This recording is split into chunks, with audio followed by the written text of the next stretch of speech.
Yun. Hello guys, welcome namin sa isang unbox. So mag-unbox na tayo ng isang Ugreen products pero siya, earphone na open ear. So matagal ko na rin iniisip ng magtry ng open ear. Gusto kasi try lang. Gusto ko sana yung matagal magustuhan. Gusto i-try nung medyo mura lang tas medyo trusted sana na brand. So nakita ko tong Ugreen. So medyo affordable naman yung price niya. At sa pagkakalala ko nasa 790 lang yata yung price niya pagkakabili ko. Yun, sa naisip ko try siya kasi itong Ugreen trusted brand ko na naman to. So ito pala yung presyo ko. So nabili ko siya ng 609 pesos lang. Hindi kalimutan ka lang po may voucher akong ginamit. Pero usually ang price is nasa 700 plus. No? So anyway, open ko na siya.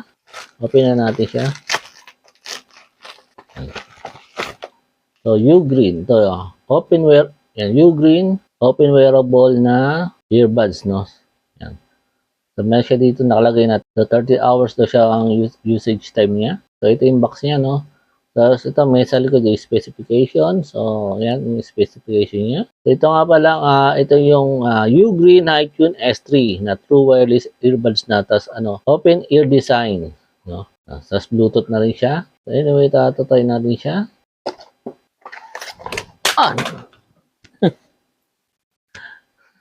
Nalaglag. Nandito mali-mali yung bukas ko, no? So, ito siya. Pag ganyan natin, so nalaglag. Sana hindi siya nasira, no? Then, mukhang buo naman siya. Ano siya ditong manual. Tapos, may mga siya dito, no? Parang ewan ko kung ano to. Parang recyclable na lang. Tapos ito, manual, safety guide. Tapos siguro meron itong patong cable siguro, no? Hindi sa kabila. So, may siya dito USB cable. Ito yung pang-charge niya na maiksi. So, Type-C naman siya. Type-C. Pero yun nga lang, maiksi lang din na Pero kasi talaga, makasama din sa mga itong maiksi lang, no? Maiksi na cable lang, no? Ganyan lang siya ka-iksi. So, anyway, tingnan natin siyang, itong Ugreen.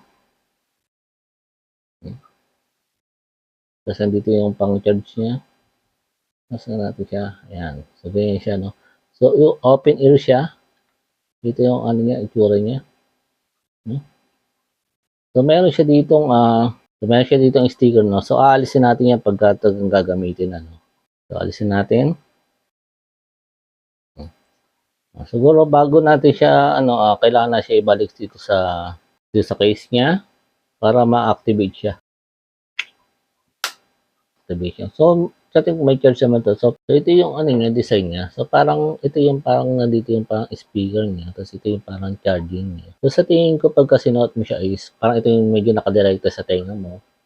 Itong part na to. Tapos ito is parang kakapit lang. Yan. So, parang ganyan, parang may higaw ka. Yan. So, parang ganyan siya.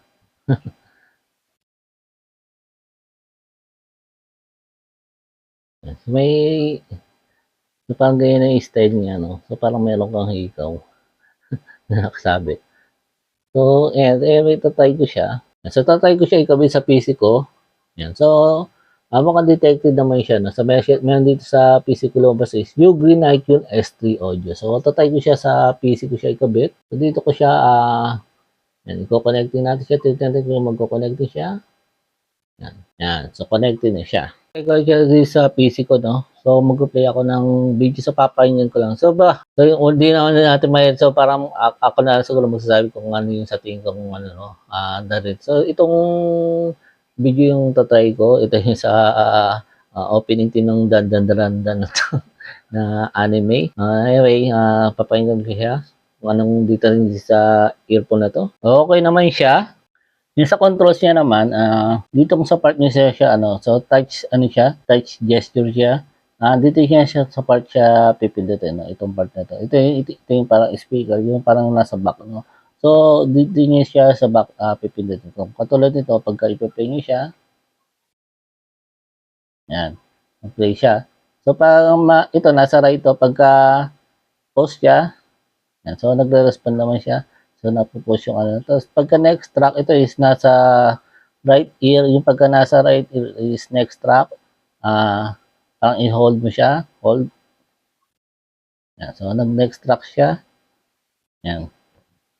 Nag-next track siya. Pagka yung sa sa left ear, pagka sa kabila, ito ay sa kabila. Yan. back siya, yan, o hold. So pagka dinoble tap mo siya, meron siyang gaming mode, no? No. So meron may marinig ka pagka dinoble tap, meron siyang gaming mode, no? Yan. Pagka na-touch mo is yan, po siya. So ano naman, no, maganda yung controls niya. Very responsive naman siya. Yan.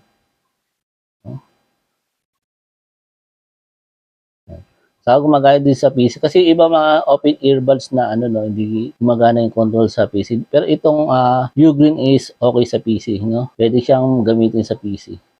So magbibigay lang ako ng opinion, no. So yung sa sounds niya is okay naman siya. Yun nga lang depende talaga sa pwesto niya. Yung bass niya is hindi mo siya masyadong maririnig. Pero pagka nung tinay ko siya parang idikit na dikit, may bass naman siya. Yun nga lang, syempre pagka dahil dito, hindi siya, pagka sinabit mo lang talaga siya dito. So parang depende mo talaga siya sa pwesto mo, no. Kung magagawa mo siya nung madidikit mo siya yung parang pinaka speaking niya doon sa tenga, maririnig mo yung bass niya. Pero kung medyo malayo, o yung, kunya, depende kasi sa tenga, no? Depende sa pagkapit mo sa tenga. Kailangan medyo parang gilid mo siya ayusin. No? Dahil ano din siya, touch sensitive din siya. Sa sound quality niya is, yan. So kumbaga sa terms sa music, okay naman siya.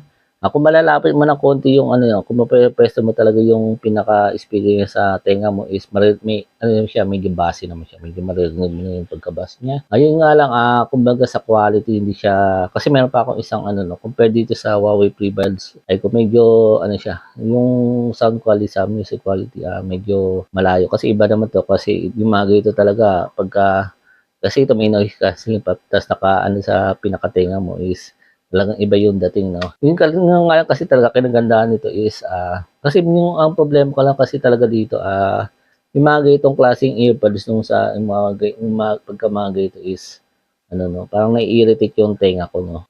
Lagi ako parang nangati. Kaya gusto ko i-try yung ganitong na open ear na hindi direkta na papasok sa tenga na parang nakaganyan lang, no? Naka-ano siya. Nakasabit lang siya tapos iba pa to siya sa iba naman siya sa mga ganito, no. Ito naman yung mga is medyo parang nakapatong lang din siya. Pero ito is minsan medyo nakakairita rin, medyo ano lang kasi parang nakabara talaga sa tenga mo na medyo ano lang. Ito medyo hindi siya ano no, hindi siya masyadong nakabara sa tenga mo, parang nakalutang pwede mo siyang parang nakasabit lang talaga siya dito, no. Mas ano siya, no, mas parang open talaga siya. Mas hindi niya masyadong sinasara yung tenga mo. Yung ganito is medyo pagka sinuot mo yung mga ganito klase medyo naka-block pa rin yan. Madalas yan. No? Medyo narinig mo ng konti. Pero ito, mas narinig mo yung ano mo, no? Mas narinig mo yung paligid mo. Pero ito, sa tingin okay naman. Siguro kung gusto mo lang talaga nasa labas ka, tapos depende na siguro kung okay. Kung gusto mo yung gitong parang style na parang may ikaw ka, no? So, depende na rin din sa iyo. Pero sa comfort talaga, okay naman siya. Okay yan sa comfort. Yung sa sound quality, hindi nga lang talaga maasahan at sobrang ganda. Talagang, kung gusto niya medyo maganda yung quality niya, is talagang pepesto niyo siya, no? Medyo depende naman din sa tenga niyo, no? Hanapan niya lang ng pesto na saan siya na medyo mas dikit, no? Na mas dikit sa tenga niya. Kung gusto niyo medyo bass, para medyo maganda yung music niya. Pero siyempre, pagka ginawa mo naman, medyo parang din, no? Hindi mo na rin masyado maririnig yung paligid. So, depende na. Siguro parang maganda lang dito talaga sa open ear na earphones sa tingin. Parang mayroon kang option, no? Na pwede mo siyang medyo ilayo ng konti kung gusto mo parang mas aware. Parang ano lang talaga, no? Saka mas okay lang din. So, may depende sa iyo kung ano nyo. Parang yung comfort level mo talaga. Yun nga lang talaga is medyo masasacrifice yung music, yung audio quality niya. So, kumbaga sa voice lang, siguro mga recording, siguro okay. Pang okay may rinig mo. Yan, may pinapanood ka siguro mga tutorial, mga puro voice lang, o kaya podcast, no? So, sa tingin ko medyo okay siya. Kasi, pila namang pagka music talaga, hindi siya masyadong maganda pang trip talaga sa music. Siguro, lalo na siguro sa gaming, sa tingin ko parang hindi siya masyadong advisable. Kasi sa gaming, kailangan yung sa mga sound. Kung sa kunyari, depende kung sa mga FPS na ano. So, siguro kung sa, kunyari, ML, mga lang, medyo okay pa siya. Pero siguro kung mga FPS games mo siya gagamitin, like siguro COD M, Valorant, etc. Hindi siya okay kasi medyo sacrifice yung ano niya, sound quality niya. Sa tingin ko hindi masyado maririnig yung mga footstep, mga etc. etc.